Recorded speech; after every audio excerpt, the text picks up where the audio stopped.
Peterson Wealth Services point of view. Got the whole crew on the video today. I'm Shaun Peterson. I've got Cade Peterson, and I'm calling him our very special guest, Billy Peterson. Very How y'all special. doing, guys? Doing good. So excited to be here, Shaun. Thanks for leading the rain, having the reins today, and leading us along.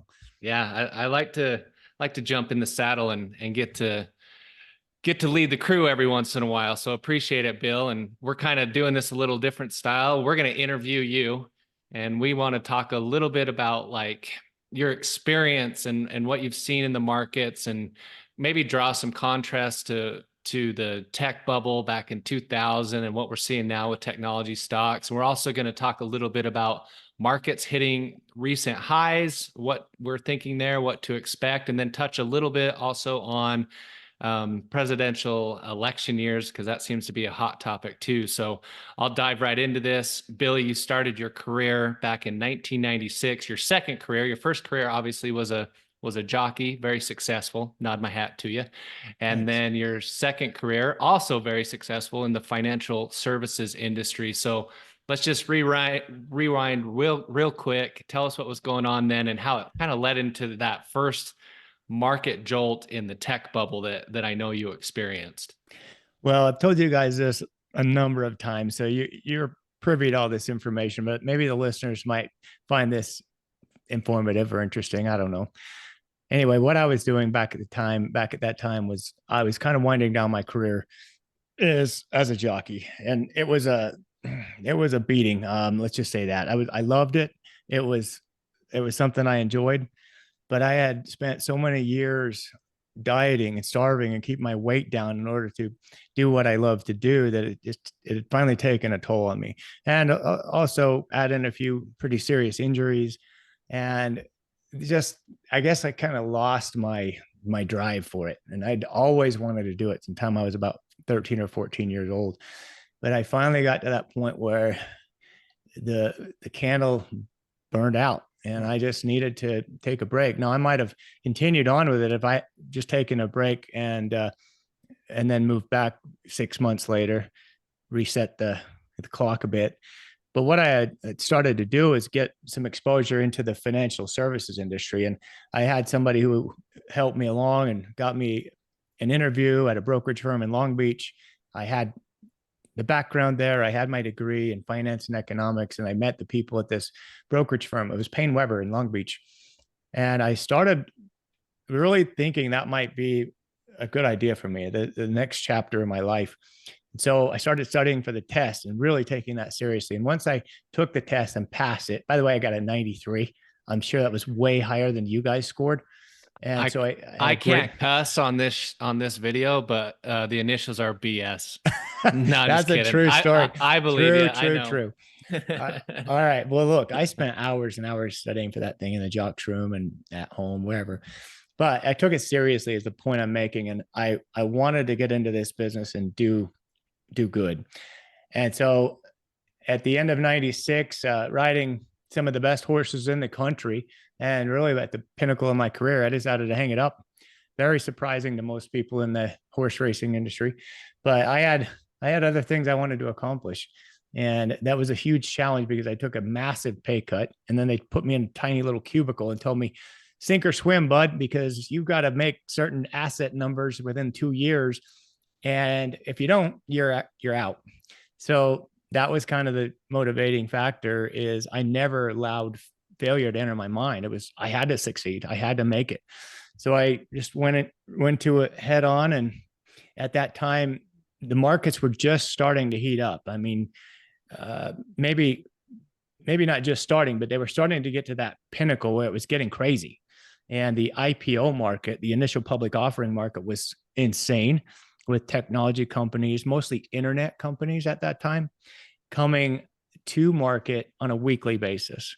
And every one of them were just being looked at with like you're up to the Thanksgiving table and you couldn't wait to get your hand on that. Pass it over here. Get me some of those shares.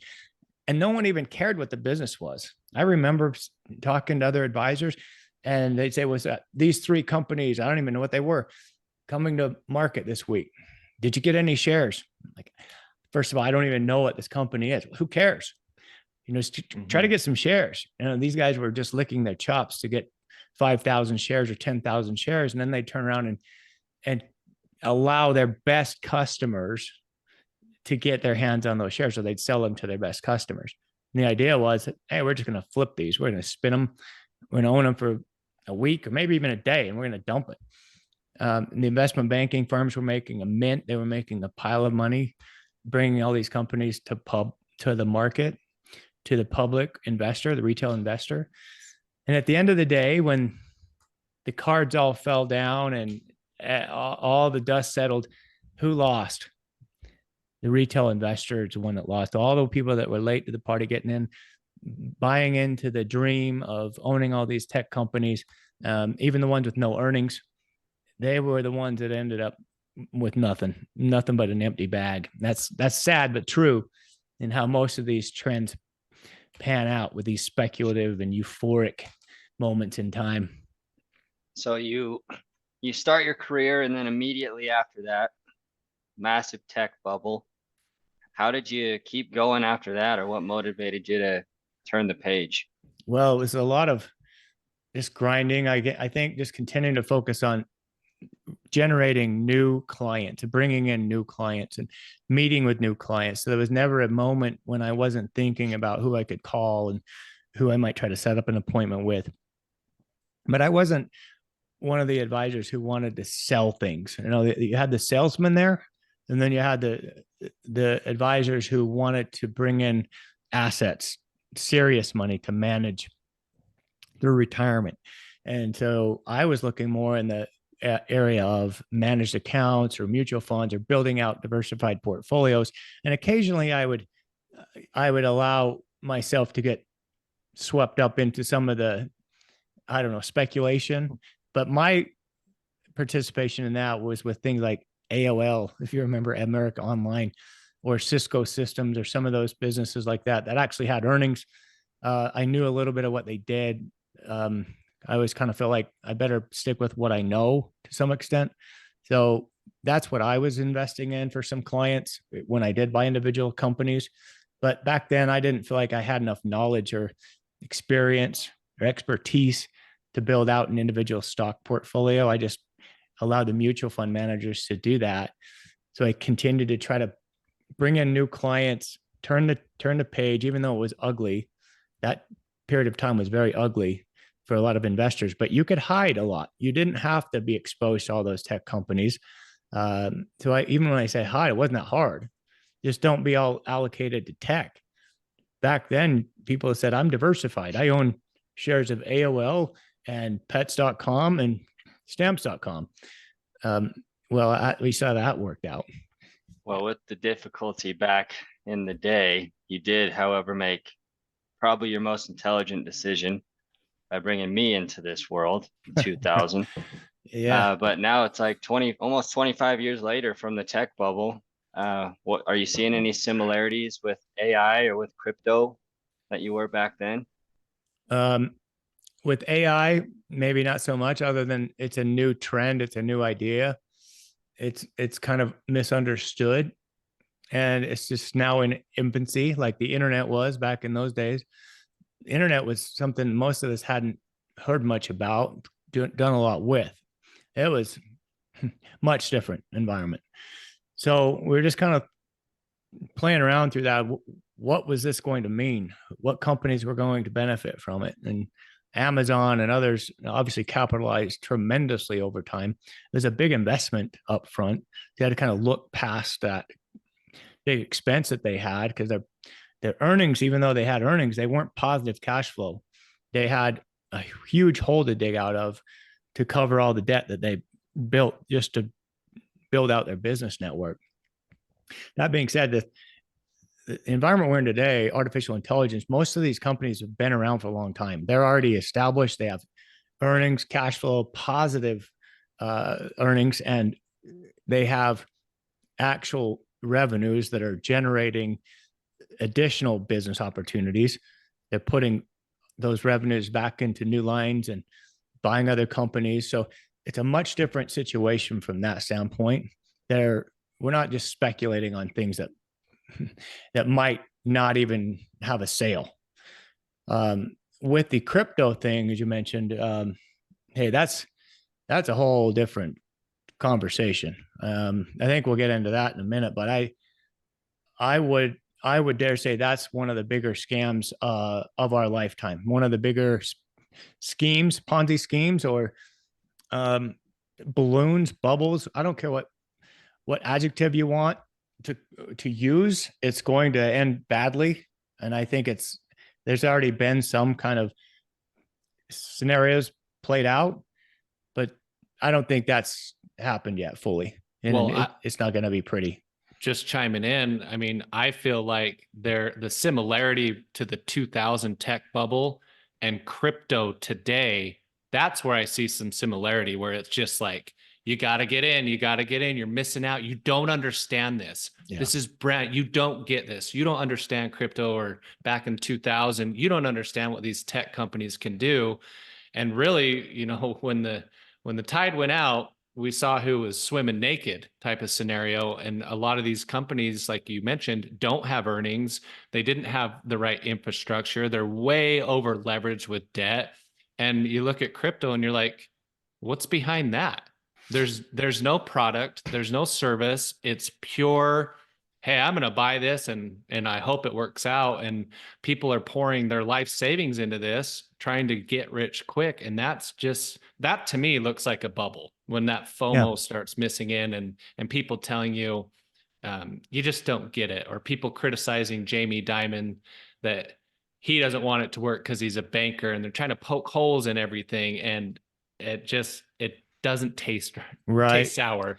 We can understand to a certain extent why this generation, or even a lot of people who are older than the younger generation, are looking at it, because distrust of government, lack of trust in central bank. They want to have their own so-called currency, and so they always have a reason. And if you look on some of these message boards or watch any of these folks doing podcasts, they're talking about why it is different, and they come up with new slogans and hashtags of "have fun staying poor," or "you just don't get it, you're never going to get it." And it was, I've been in this business for 26 years, and it's exactly the same. It's a repeat. It's a broken record of what they said during the dot-com bubble, also during the real estate bubble. Everything's the same. It's just repeating itself. And here we are again. And now they say, well, this is different. Well, that's just because it's wrapped in a shell of technology, the blockchain. Now, obviously, that's got some legitimate usage, but it doesn't mean that now all of a sudden these tokens, whatever token you may want to look at, has any underlying legitimate conventional value. It's supposed to be a currency. And that's what their argument is it's the future of currency. Yet no one wants to use it as currency technically. They want to buy it as an investment. Currency shouldn't be an investment. We should never speculate on currencies. They need to hold their value. Yeah, I never met anyone that became rich by investing in the dollar. The dollar inflates, it loses value over time. And so there's no system in place in order for people to use that long term as a currency, as a means of exchange. And it's got a lot of speculation in already, and it's just kind of like taking off. And maybe it's already there. There's going to be a day of reckoning. I don't know what it's going to look like. And I guarantee you, people are listening to me right now saying this, and they're saying the same thing. I don't get it. I'm too old to understand this, that they're never going to sell theirs. But again, Shaun, how do you consider yourself to be wealthy if it's all on paper or all considered value of Bitcoin or another coin or token, but it's referenced back to dollars? How is that? Are you wealthy in Bitcoin? I mean, I'm wealthy in sand, or I'm wealthy in horse manure out there in my paddock. How much can I get for that? Look, if people were starting to speculate on horse manure and everybody wanted it because there was, a shortage of horses and we needed it. Look, if we had enough euphoria, enough psychological intervention, I could sell that for a pile. Yeah, you might be a billionaire, Bill, with all the Billionaire. horse manure you got out there. I know Cade's not cleaning your stalls, so it's probably He doesn't piling do up. any. I've done my time. Now he I doesn't have even done come my around. time. Oh, time. Let's All talk about Guys, time. the amount of right. manure I've hauled You have could no idea cover how countries. to haul manure. Okay, First guy. of all, Let's agree to disagree. I'm going to move us on just a little bit here.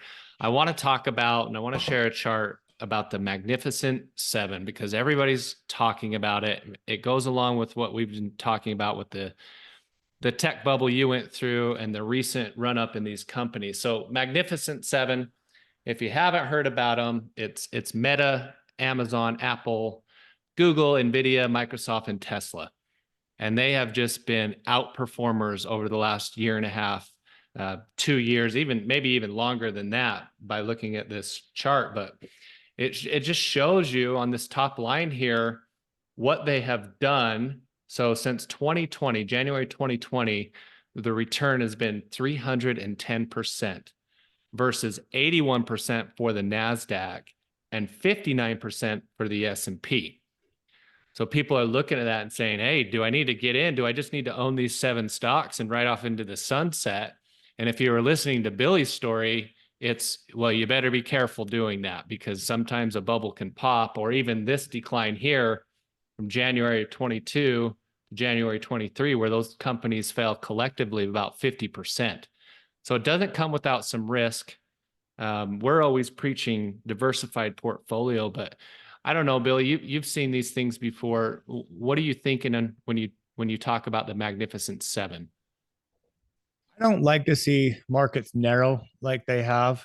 It's just that means a lot of the other businesses out there are not participating. Now, this doesn't mean that there aren't other companies that are doing quite well, but end of the day, earnings are what drives stocks. Earnings should drive stocks. When companies are making money and their earnings are going up, their value should go up. Likewise. However, when you start to have the euphoria or the psychology play more of a role in the valuation creep, then you start wondering, is this getting to be a little frothy? And that's what's going on in some of these companies, I believe. And that's what happened back in the dot-com bubble. That's what happened in the real estate bubble. And it's certainly what's going on in the crypto space today. All right. It's all based on getting a lot of people excited, jumping into something that they have a lot of buzz and hype about. And how long that lasts is anyone's guess. Things can get stretched for a long, long time. Let's go back to the tech bubble and see that stretched and stretched and stretched. So then when that finally started to unwind, it was a long process to get it back down to level. Matter of fact, the pendulum swung far to the other side, too far past middle, way too far past middle, because again, the next emotion is fear. And that's the tried and true emotional roller coaster that we talk about is fear and greed. And right now we're starting to enter this greed stage, but it's not quite to a point where I feel like it's dangerous. And I've told you guys this before. And I think one of the biggest tells of a market that's ready for a major correction is when everyone is in. You know, no one wants to talk about the other side of it. They want to talk about how much money they're making. And then grandma and grandpa are getting in because they've now heard about it from their grandchildren. They want to be a part of it. That's what happened in the tech bubble. That's what happened in real estate. That's really, I think, in the Bitcoin and the Ethereum and all the other cryptos. I think that's already taking kind of a major position. I think a lot of people have lost any sight of risk for that. It's all just going to make them rich and they're all going to become wealthy beyond their wildest imagination, which in and of itself is fraught with discrepancies. And there's no way that we can all of a sudden convert all our dollars into crypto. Right. And I think when I look at these 7 companies, you know, they are all been around a long time. I mean, decades, most of them have been around and they have earnings and they've got the infrastructure, and it's different than just speculating. So I think that, you know, when you look at this, they can make sense of a part of a diversified portfolio. It's not something you just load up on and hope for the best, right? Because you don't want all your eggs in one basket. But it's fascinating to me how like you said, how narrow the market has gotten over the last couple of years, but it also looks like opportunity to me. I mean, that means, hey, these other companies are poised for some potential upswing here with things that are coming up in the markets. That's what makes this so interesting. And I think so beneficial for investors who have the mindset of watching valuation. Mm-hmm. Because when the investor psychology is a collection of sheep, so to speak, when they all start going one direction, you start watching it, and they keep going, and then one of them gets spooked and heads the other way, and pretty quick they all pop their heads up and they start looking. They say, "Oh, I better go that other way." Something's going on, and they all start stampeding, and no one even knows why they're running. That's where your opportunity comes. And so, like for example, the chart we're looking at with the COVID drop and the tech bubble drop, the housing bubble. If you're an investor that actually looks past the noise and you don't get swept up in all the fear, and you see that these things are necessary when we get stretched, and then you start deploying capital and you start buying these assets when they've been completely butchered, that's how you make all your money in the market, is by going against the herd. You don't follow the herd. You don't. And I continue to pound that into people's head, whoever will listen, is you cannot allow yourself to believe this time's different and everyone knows something, and therefore I'm staying with the pack.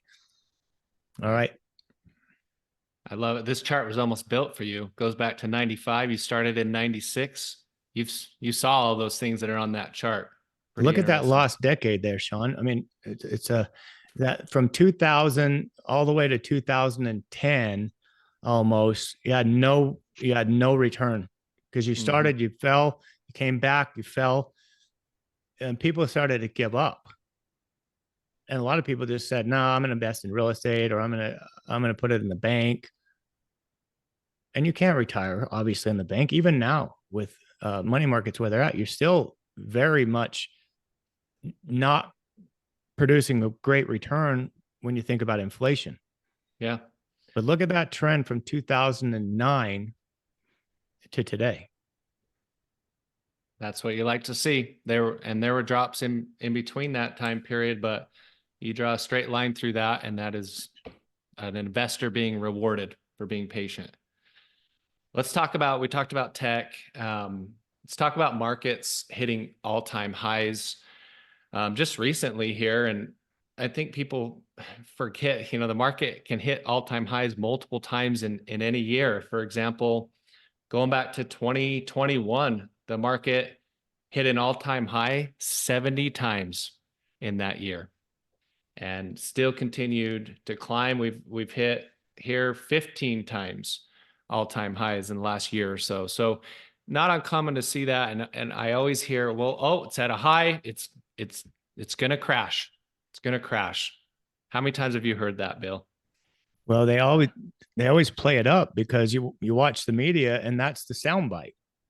Market hit an all-time high. And then what do you immediately think? Danger. You think all-time high. This is unprecedented.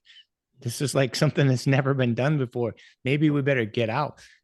Unfortunately, a lot of investors believe these extremes because they get sucked into the media noise and the story. So they use the dangerous words, crash. It's always something that sounds like disaster. Yeah. And when you see highs, well, obviously if the market climbs, it's at an all-time high. Think about the price of milk. Holy moly, all-time high. How many times has it set a new all-time high in the last 3 or 4 years? And it's always going to keep going up, guys. That's just inflation.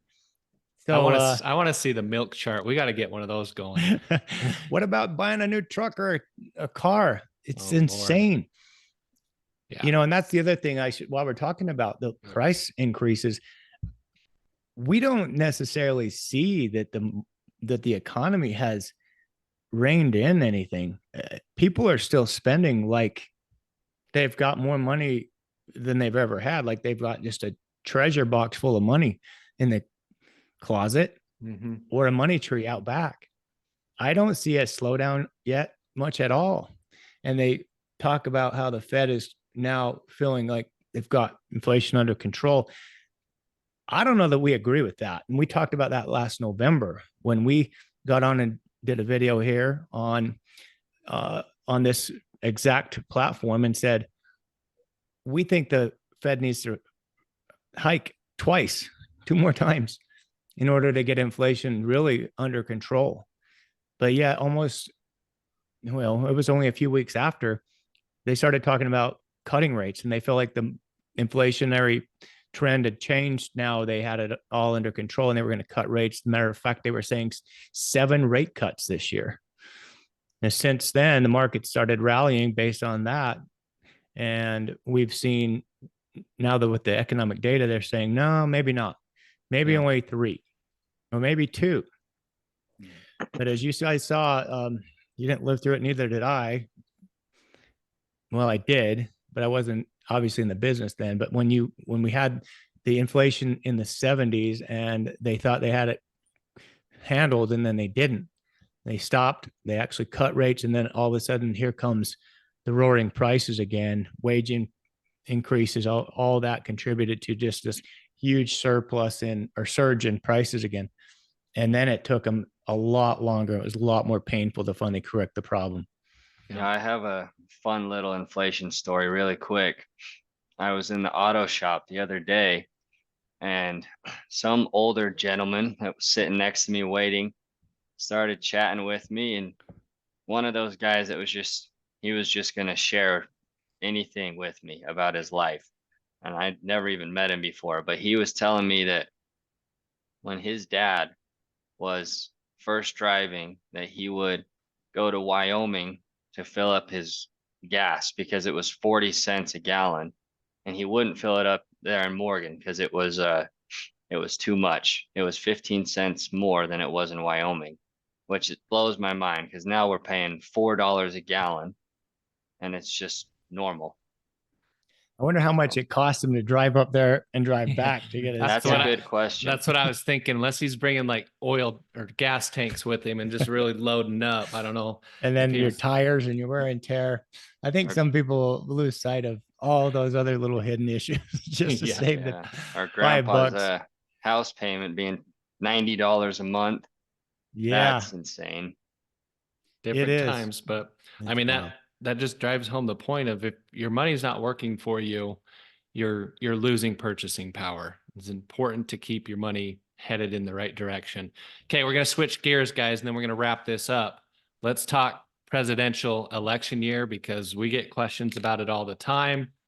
We got some fun charts to look at here. So this one starts with just the stock market and presidencies, going all the way back to 1933. And oh my God, imagine that, guys. The market went up. Didn't matter who the president was. Pretty good chart there, but it's fun to look at who was in office and what happened. Here's Biden, his partial term here. Here's Trump, Obama, his double term, Bush the second, kind of flat, dealt with 9/11, but Clinton had the roaring 90s. It's kind of cool to just see this. When you think about it, Billy, and someone says, hey, what do you think is going to happen with this election year? Is the market going to crash? Like we get that term. Do you let that guide you too much on what we're doing with our models here? I think that's the most overplayed and unfounded excuse to make investment decisions is the presidential election cycle. There is always going to be an election every 4 years. Get used to it. And there's going to be every 2 years between those is going to be a congressional election, midterms. And all the time, the media, which I am not a fan of, the media tries to scare everybody into reacting and doing something, and also continue to divide people. There has never been a time that I've been alive that we have more division, and it's all due to the social media expansion, people glued to their phones, always looking at the posts and the information, news stories that cater to their own personal beliefs, and we just continue to attack one another and attack. It's not like back in the day when, I always look at Reagan as one of the best leaders that I can think of, who I felt like united and helped bridge that gap, never tore apart his opponents. I think he had respect from both parties, and people genuinely wanted to do the right thing. Nowadays, you can't trust anyone. You can't trust the media. You can't trust the news. You can't trust the government, in my opinion. You can't trust any of these politicians out there. I don't know what's going to take to get to a point where we get through all that, and if we ever will as a country. I pray to God that we do somehow. But on this chart, just know this: there's no rhyme or reason to dictate your portfolio or your investment strategy based on a president. You're investing in the businesses. And if you owned a business yourself, which many of you listen to this do, I don't care if it's an auto body shop or a department store or a restaurant, whatever, restaurant, yeah. Plumbing company, electric company, you're not going to go out and sell your business because so-and-so got elected. Yet we have a lot of clients who call us based on election results and want to sell everything. And it's true. And this is one of our hardest jobs, is to talk people down from their emotional tendencies. Is they get so wrapped up in it, and they've bought into the fear that the media is pushing out. I just encourage people to stop listening to the media and start thinking about logically, think through it. Who's benefiting from all of that stuff they're pushing out? They have their own narratives and their own agendas. Yeah, I agree with you 100% there, Bill. And I won't spend a lot of time on this chart, but on the screen for a second here so you can see it, or pause your video. But this shows you, the president and their term and what the average of the S&P 500 was during their presidential cycle. So Trump averaged 14.6% a year, Biden's at 10.6, Obama was at 12.4. So just kind of interesting to look at and see. But again, like you said, we're not investing in the man or woman that's sitting in the White House. We're investing in those companies and their current and potential earnings and what they do. So just to clarify here, guys, half the companies in America don't go bankrupt every 4 years. No. Yeah, I think that's a fair statement. I think I'd stamp that statement, Cade. Yep. Well, But know. honestly, that's what a lot of people believe, is doomsday. This one kind of summarizes those other two charts. It takes all Democrat presidencies, Republican presidencies going back to 1933, and it says, what was the average annual return? Well, 14.5% for Democrats, 10.7 for Republicans. And then this is very interesting, the 1 year lagged return. So 1 year after, the Republicans actually outperform the Democrats. So, I mean, still all positive numbers either way you look at it. And I don't see any negative numbers on there. So one thing that we should probably point out before we leave this recording is the potential for what are the risks? What are the risks out there? Obviously, we talked about the valuation, some of the tech companies and what they might do. And if we're going to live through another one of these major corrections, what starts that? I do think that at some point, the crypto thing's going to fall apart. I do think in a big way. Mark my words, I don't know how old I'll be. Hell, I might be dead before it happens, but I think that that's all based on a facade. I think that it's all based on a sandcastle that's going to get washed away because there's no underlying reason or support for it. Just on the metrics of what a currency or exchange should be based on. Second, where or how would one of those things begin? And we're always looking at the issues out in the world and the economy. And one of the bigger ones today is our national debt. Jamie Dimon is on record saying that this is one of the most forecasted and easy to understand bubbles of all time, based on nothing more than the national debt we have incurred and racked up in this country. We're over $34 trillion in debt. What's the amount of interest we're paying every day? Like a few $1 billion every day in interest charges. It's unreal. They said that the average person in this country, well, not the average person, but each person in this country would need to fork over $100,000 in order for us to wipe out the debt. Every man, woman, and child cough up $100,000 to get out of the debt we're in. Why are we in this debt? It's terrible management is what it is. Terrible management. And if you looked at America as a company, we would be bankrupt. We would be swept off the trading blocks. The CEO would have been fired. Every person on the board of directors would be fired. This is insane. And you know what? Why it allowed is because politicians have all the control. They're just looking to get reelected. All they care about is telling people what they want to hear. And seriously, this sounds going to be sounding mean, but most of the population is too, they don't understand and they can't Nice. think through the process enough to understand what they're voting for. In other words, that just continues to compound the problem. Were you gonna say dumb? Well, yeah, but that's a harsh word. So, but yeah, maybe dumb. Very eloquent. Thank way you, to thank put you. it. I had a hard time coming up with the right word. Here's the bottom line, folks. If someone tells you that they're going to give you a all expense paid trip to Jamaica, you say, "Great, I want it." And then behind the scenes, they've dinged your card and everybody else in your family in order to pay for that, your credit card, and the interest is just going to continue to pile up. Does it still sound so good? Is it still good? Didn't sound free. Well, it's not free. And that's the problem is everyone wants everything, but they don't know we're paying for it. Us, the taxpayers, we are the ones paying for this stuff. For the government officials and the politicians to handle all of our money. And I think people need to get much more educated in how they are looking at our country, at our debt, at the people that are running it, rather than just blindly throwing it at them, blindly going in and voting without any idea what these people are going to do to correct this problem. This is a major problem. And if we have countries around the world decide they don't want to borrow, loan money to us anymore, in other words, they don't want to buy our bonds because we are at a risk of default with the debt we're piled up, how are we going to finance this? How are we going to get out of this problem? Well, we're gonna raise taxes, or God forbid we cut some spending. But I see, they don't. They won't do it. Politicians won't. They won't, because they want to get reelected. It's going to take a bold person or group of people to say, "I don't care if I get reelected. We need to do the right thing. We need to fix this. We need to clean house." You need a disruptor.